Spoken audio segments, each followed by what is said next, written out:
Hello, and welcome back to yet another day of Vlogmas.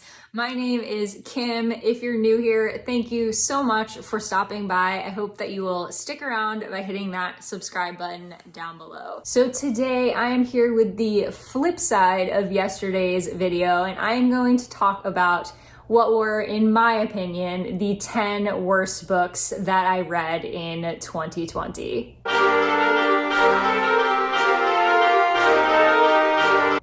Much like yesterday's video, I'm gonna go ahead and do this in reverse and go from the 10th to the first being the worst book that I read in 2020 for the sake of suspense and intrigue. So let's start with number 10, which is one of those books that I feel like people have very polarizing opinions on. Like they either love it or they hate it, and I fell on the side of hating it.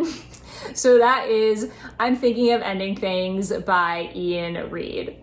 A lot of booktubers that I respect and watch regularly really enjoyed this book, and that is why I picked it up. And I have to say, I do think this book had promise. I really enjoyed the writing style, and for the first 50%, I was hooked. I actually read this book in less than 24 hours because I could not put it down. So you're probably thinking to yourself, well, Kim, then why would you say this is one of the worst books that you've read? That sounds like a great book. It does, doesn't it? But the latter 50% of this book was absolute trash in my opinion.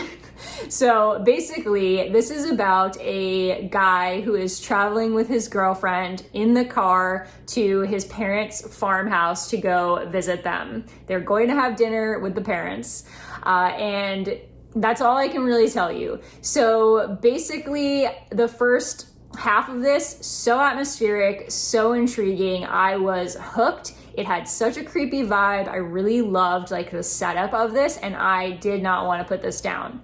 However, about 50% in, this whole thing, in my opinion, just unravels. It turns into just a complete discombobulated mess, in my opinion, and I don't want to spoil anything, so I'll keep this vague, but essentially it becomes something completely different than it was in the beginning. And this was one of those instances where the ending made no sense. Like it did, but it didn't. Like I understood what was happening, but I also thought it didn't make sense, if that makes sense. So basically, I get it. Like, I get the ending. I get what the point of the book was, but I don't think it makes any sense for that to happen. And it really changed in the latter half. And I am personally somebody that cannot deal with confusing endings or endings that don't make sense. And that was where this fell. I just don't think that the projection of the story went somewhere that was logical. I feel like it was like, okay, we're on this path here and it's making sense and I'm enjoying it. And then like, it's as if the car I was in just like flew off of the ledge, and it was just, we just gave up and we just started writing an entirely new story. That's what it felt like.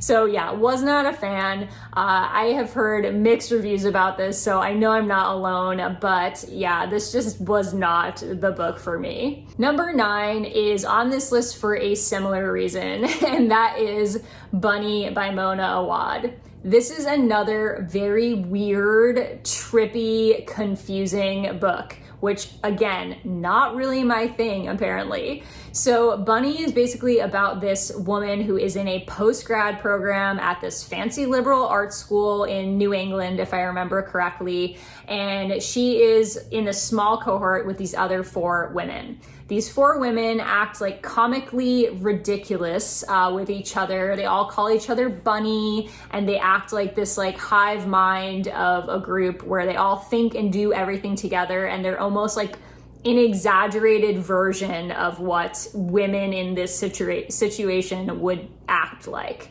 And I guess that's the point. I mean, I'm sure that's the point that Mona Awad was trying to make. And so the main character, she at first thinks that this group is absolutely ridiculous. She makes fun of them with her friend, and then she gets drawn into their circle and she becomes one of them. That's all I can tell you without spoiling anything. It started off again really strong. Like the first 50% of this book, I was intrigued. I was hooked. I wanted to know what was happening. I thought that the way this was written was really interesting. I thought that Mona Awad did a great job kind of representing this groupthink by actually like writing in first person plural. Like, so at one point she actually switches to saying we and speaking about the group as like one organism, one thing that all thinks and does the same thing. I thought that was a cool choice. I think this is a cool concept overall. And I was buying into the weird for like the first 50%. And then again, it just took like a nosedive and it just got too weird. It got to the point where I could no longer understand what was going on. Like I couldn't fathom what was happening. I couldn't picture it in my mind. It got too out there and too eccentric, and the ending made absolutely no sense. And I know I'm not alone in this because it's funny. I've watched a lot of booktubers that have really loved this book review it, and every single one of them has said, I don't know what I just read, but I loved it. So obviously this book is confusing to everyone and not just me, but I feel like that didn't work for me. Like I am somebody who does not like being confused. I don't like endings that don't make any sense. And so for me, the fact that I didn't know what I just read made me not happy with what I just read. It made me not like what I had just read. I still don't understand what happens at the end of Bunny, and I don't care to look into it because I feel like I shouldn't have to do research to understand the end of a book. Number 8 on here is going to be a bit of an unpopular opinion, so please understand that this is my opinion, and I know I'm pretty alone in this because I think everyone else I know that has ever read this book loves it. But that is number 8 on my list, Get a Life, Chloe Brown by Talia Hibbert. I know everyone loves this book. I don't get it.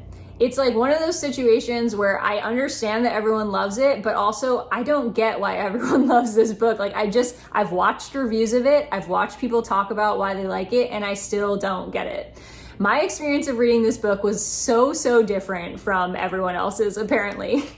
So basically, this is about a girl named Chloe Brown. She has a near-death experience in the beginning. She's dealing with a chronic illness, and as a result of this near-death experience, she decides to make a list of things to help her get a life.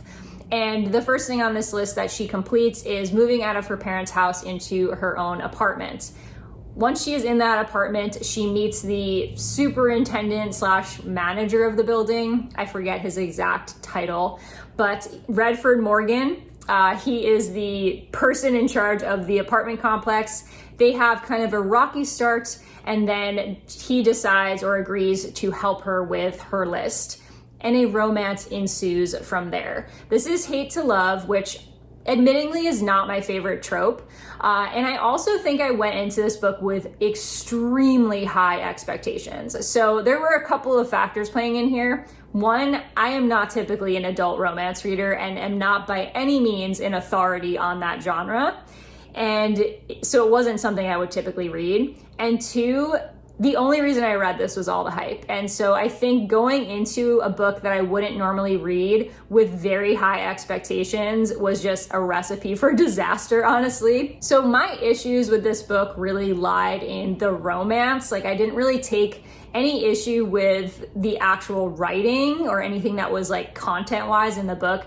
I think it was more just like this romance did not work for me, where everyone else thought that they were like adorable and Redford Morgan was like so sexy. Like no, I did not agree. I don't understand why people are in love with Redford Morgan, and I thought their relationship was honestly ridiculous. Like, in my opinion, their relationship read like a bunch of 8th graders trying to date, and I talk to 8th graders all day, so I know what that looks like.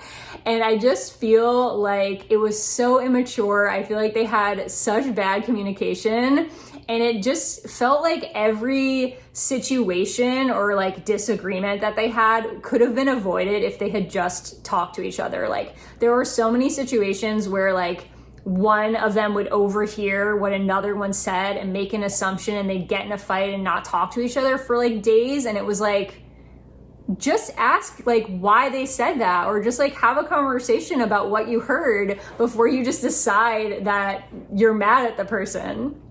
I don't know. Again, probably just me, but I don't get it with this one. So this is by far one of the worst books that I read this year. Number 7 is sadly a Stephen King book, which is ironic because 2 of his books made it to my best books, and one of them ended up on my worst books, and that is Carrie by Stephen King. So this was just not the book for me. I am a fan of Stephen King. I've read quite a few books by him that I have really enjoyed, and I respect him as a writer, and his decades and decades of writing experience is very clear. Carrie was his first ever published novel, and maybe that's why I just didn't like it, but it was really more so the narrative structure. So basically, I'm sure everyone knows this story, but Carrie is a teenager. She has superpowers, like supernatural powers, telekinesis. She can like move stuff with her mind. And she is really badly bullied at school. And basically this whole story is just like leading up to this prom night where she lashes out against all of the people that have been treating her badly. She has this crazy religious mother who also treats her terribly and like locks her in the closet and makes her pray and stuff. It's very intense. The opening scene to this book is very intense and like traumatizing, honestly, because you're reading like her getting bullied, and it's really, really cruel and uncomfortable to read. But that's not why I didn't like this book. I just thought the broken narrative style was so confusing and disengaging. So essentially this whole book, it's like 200 pages long, is about one event, the prom night. Like that's the whole story, is just about the prom night. And you're getting that story told from the perspective of like 8 different people, in addition to like these articles and books that have been written about the event. And so it's like you're just hearing the same thing told over and over again from different perspectives. And that drove me absolutely nuts. It just felt like there was no plot. It felt like nothing was happening. I kept reading the same event from different perspectives, and I was bored out of my mind. So sorry, Stephen King. I am a fan of many of your books, but this was not the book for me. Number 6 is Gloria O'Brien's History of the Future by A.S. King. This was actually my first A.S. King that I've ever read, and I'm not like totally discounting this author. I will definitely try other things by her, but this book was just a little, again, too weird for me. So this is basically about this girl named Gloria and her best friend, and they decide to drink a bat. Yes, they drink a bat one night. Like there's a bat that they have caught and it disintegrates, and then they like mix it with like beer and drink it. It's very, very weird. And after they drink this bat, they suddenly have the ability to look at any person and see their entire future. But it doesn't work on themselves. Like they can't like look in the mirror and see their future. They can only do it for other people. And this goes on for a short amount of time, a couple months if I remember correctly, and then it just goes away. And that's the book. So this book, literally nothing happens. Like they drink the bat, they get this power, and then nothing happens. Like it's just months and months of them having this power and talking about having this power, and nothing happens, and then they lose the power, and then the book's over, and that's it. So I don't know, this was too weird, and it was so boring. I literally don't feel like this book had a plot. And I feel like I could have dealt with the weird if like it had gone somewhere, but like that's a really cool power to have. If you can look at any person and be able to tell their future, that's amazing. And I feel like so much could have been done with that, but it just like nothing happened. It was just the whole book just like fell flat, and it was like you had this really cool idea and then you just went nowhere with it. Number 5 on my list is The Ballad of Black Tom by Victor LaValle. This is a horror novella. It's super short. It was super boring. It's basically a retelling of H.P. Lovecraft's The Ballad at Red Rock, I believe, is the title of or maybe it's The Ballad at Black Rock. It's a retelling of one of H.P. Lovecraft's stories, And it's basically an attempt to rectify the fact that the original story is very racist. And H.P. Lovecraft was a racist person. And so Victor LaValle rewrote this story in an attempt to rectify that. And so I'm not an H.P. Lovecraft fan. Honestly, I went into this with interest in the race aspect. I really was hoping for some insights into like social justice and some examination of race in the 1920s in New York City. And I did get a little bit of that. But at its core, this is a fantasy story for H.P. Lovecraft fans. Like, if you like H.P. Lovecraft, you will probably like this story. I've never read any H.P. Lovecraft, nor do I have a strong desire to. And this is very, very fantastical. So this is basically about a guy named Tom. He lives in 1920s New York City. He is learning to play guitar from his father, but he's basically just like, he gambles and does illegal things to make money. And he gets drawn into this situation where a person asks him to play guitar at his house. A white person asks him to play guitar at his house, and he agrees to go, and that person shows him this like doorway to this fantasy world. It has a lot to do with like Cthulhu and like all of Lovecraft's fantasy creatures and his fantasy world, which I had zero context or background for. So I feel like that also was lost on me. But in the end, I just wasn't interested in the fantasy aspect. And I thought this plot overall just fell really flat.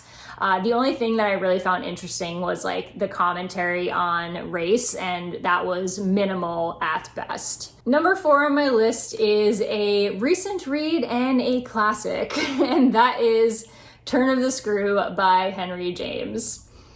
I really didn't think I was going to hate this as much as I did. And to be honest, I am not always a big fan of classics. It's very hit or miss for me. I have classics that I really love, and I have classics that I think are completely boring. And so it was a coin toss whether I was going to enjoy this or not. However, it did have a few things going for it. It's a haunted house story, and I love haunted house stories. It has creepy children. I also love that trope. It is the inspiration for both the Netflix show Haunting of Bly Manor and Ruth Ware's Turn of the Key. Liked both of those things. So it felt like this should have been a success. It was not. This was one of the most boring things I've ever read. It's basically, if you don't know, it's about this nanny or governess. That's what they're called in Britain.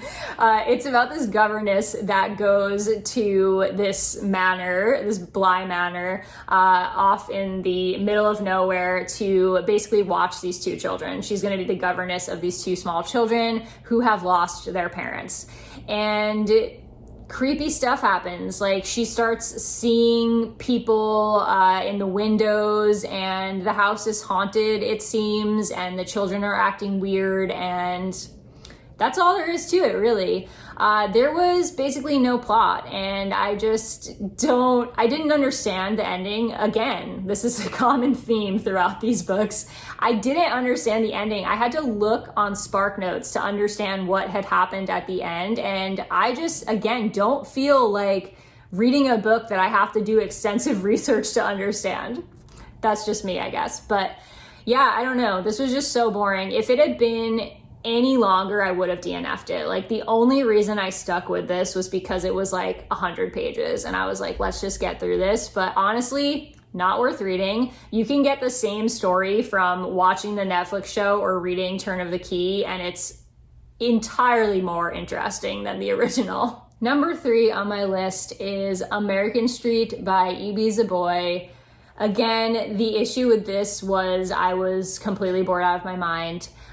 This one, I barely remember the plot, like nothing about it stuck with me, and it didn't really have much of a plot, so that's probably why. But basically, it's about this girl, it's a teen YA book. It's about this girl named Fabiola who is immigrating from Haiti with her mother, but her mother gets detained by immigration and she is sent along without her to Detroit to live with her 3 loud and rambunctious female cousins.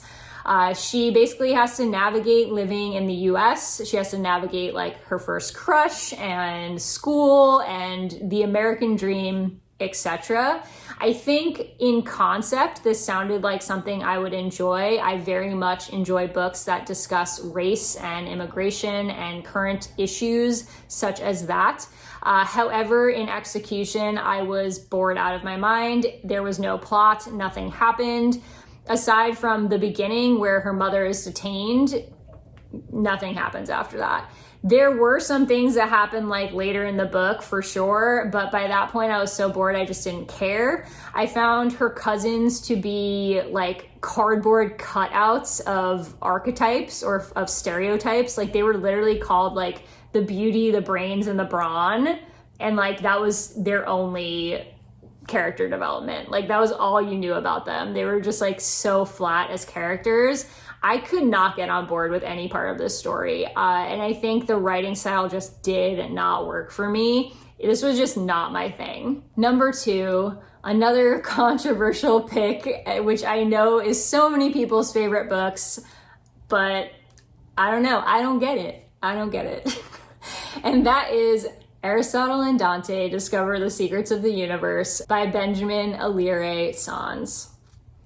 I don't know. This is another one where it's like, I know so many people love this book and I've listened to the positive reviews. I've heard what people love about this and I just don't get it. I feel like I read a different book. Like, I don't know. I don't see it. So this is basically about a kid named Aristotle. It's a YA contemporary, and Aristotle is dealing with a lot of things. He's like going through an existential crisis essentially, and he meets this guy named Dante at the pool, and they start this very close friendship. Dante offers to teach him to swim. They spend the summer together. They become very close.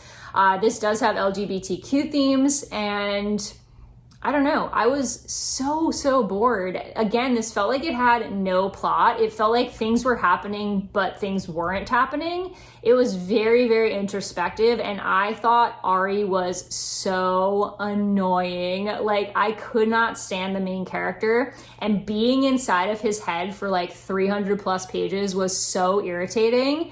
I think that just ruined it for me. Like, I could not stand Ari as a character. And then Dante wasn't much better because he's literally just like the boy version of a manic pixie dream girl. Like, his only purpose was to like flit around, like saving birds and reading poetry to help Aristotle like discover himself. And I just, again, his character was so flat and just had no real personality. Like, his only purpose was to be a plot device for Aristotle to find himself. Overall, couldn't stand the writing style, thought this was super boring and had no plot, and the characters were flat and obnoxious. So not the book for me. I don't really get why people love this book, but there it is. And lastly, the number 1 spot, the worst book that I read in 2020 goes to How to Love by Katie Cotugno. Wow, was this book bad? And I feel like this is objectively bad. Like, I feel like this is a book that like is not just me not liking it or not being my thing. Like, this is an objectively bad book. This is I think it's technically YA, but it's kind of like YA/new adult because the main character is 18. So she's at like a weird in-between stage, a little bit too old for a YA book, but then like it flashes back to when she's 16. So I think technically this is considered a young adult romance, though I would categorize it as a new adult romance. Not that there's anything like graphic in it, it just doesn't really have like YA vibes. But anyways, this is about a girl named Rena who is dating this older boy named Sawyer. He is like, I think 3 years older than her. They start dating when she's 15, and this story is going back and forth from like when they first dated, when she was 15, 16, to present time where she is now 18 and has a 2-year-old child that is Sawyer's. And that's not a spoiler, it's literally in the synopsis. And so you're kind of seeing their relationship develop in the past and then seeing them interact in present time. So essentially, she starts dating Sawyer. He is literally the worst boyfriend ever. He is a drug addict, and he brings her to very dangerous situations like clubs where he gets into physical fights with other men. He constantly tries to get her to do things she shouldn't be doing, like skipping school and smoking weed. And he's just like an overall terrible boyfriend. Like, he treats her like trash. He brings her to these clubs and then abandons her for hours at a time. And she feels terrible the whole time they're dating. And then he gets her pregnant and leaves town. It's supposed to be implied that he didn't know she was pregnant because she didn't get a chance to tell him before he left. However, I don't think that justifies the way he treated her and the fact that he left town without telling her. Just saying. So anyways, in the future or in the present time, they are now seeing each other again. Sawyer has returned to town and has just found out that he has a child. And it's like a second chance romance of like Rena and Sawyer getting another chance at love with their child. And man, was this bad. They had the most toxic relationship, not only when they were younger, but also in present time. I could have bought into this if like Sawyer was a reformed man and he came back and he had changed and become a better person and then they fell in love. I can buy into that. That's not what happened. Sawyer came back and was just as big of a jerk as he was the first time. And he like weasels his way into her happy current relationship with this very nice guy who is like her best friend's brother, and breaks them up because he's just being a weasel. And it's just, he's a terrible person. I didn't like Rena. She was also a terrible person, so I almost didn't even feel bad for her because she was not a good mother and she was a terrible friend. This involves a lot of cheating on both of their behalves. Just overall, like, I could not relate or care for either of these characters. I thought they were both terrible people and did not care for their happiness at all. I should have DNF'd this book. I'm so mad I actually pushed myself through it because it was trash from start to finish. And I can honestly say I would not recommend that anyone reads this. Okay, so that wraps up my 10 worst books of 2020. Feel free to let me know in the comments if you've read any of these or what the worst books you read in 2020 were. No judgments here, totally open to whatever your opinion may be. So I look forward to chatting with you and seeing you in my Vlogmas video tomorrow.